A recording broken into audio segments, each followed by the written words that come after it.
Terima kasih karena memilih channel ini. Sebelum kita mulakan video ini, sila pertimbangkan untuk menekan butang like, share, dan subscribe, dan aktifkan butang lonceng Anda agar Anda sentiasa mendapat info-info percuma pada setiap hari dari channel kami. Dan tinggalkan komen Anda karena komen Anda amatlah dihargai. Terima kasih. Ahli Parlimen DAP, Nge Koham, menyifatkan Azalina Othman tidak layak untuk menjadi penasihat undang-undang dan hak asasi manusia kepada Perdana Menteri. Bahkan, katanya, lebih wajar untuk ahli Parlimen Pengerang terbabit meletakkan jawatan segera. Katanya, kenyataan Azalina yang mahu Perdana Menteri melantik Peguam Negara dalam kalangan UMNO jelas menunjukkan wujud cubaan untuk menyalahgunakan kuasa bagi memenuhi kepentingan mereka. Ini sama sekali bertentangan dengan kedaulatan undang-undang. Inilah sebab mengapa gesaan supaya peranan pendakwa raya dipisahkan daripada peguam negara sebagai penasihat undang-undang tertinggi daripada kerajaan. Potensi penyalahgunaan kuasa oleh eksekutif yang diketuai oleh Perdana Menteri adalah jelas. Pendakwa raya sepatutnya bertanggungjawab kepada Parlimen, bukannya kepada Perdana Menteri, katanya.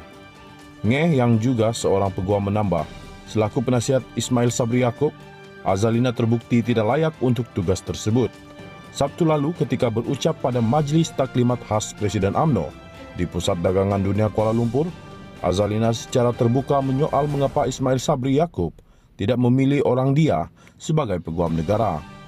Jika kuasa menukar AG peguam negara di tangan PM, mengapa PM tidak menukar AG, malah ia adalah bidang kuasa PM? Saya nak tanya satu sahaja, takkan nak tukar AG pun tak boleh, katanya bersambut sorakan kuat daripada para hadirin. Sementara itu, Ketua Pemuda PAS Ahmad Fadli Syahari berkata kenyataan setiap Perdana Menteri akan lantik peguam negara orang dia dikeluarkan Azalina memberi gambaran institut pendakwaan di negara ini dipengaruhi dan dikawal Perdana Menteri. Katanya, kenyataan Azalina itu agak keterbelakangan ketika era pelbagai pembaharuan dari sudut menghidupkan demokrasi sebenar dilakukan oleh kerajaan pada hari ini.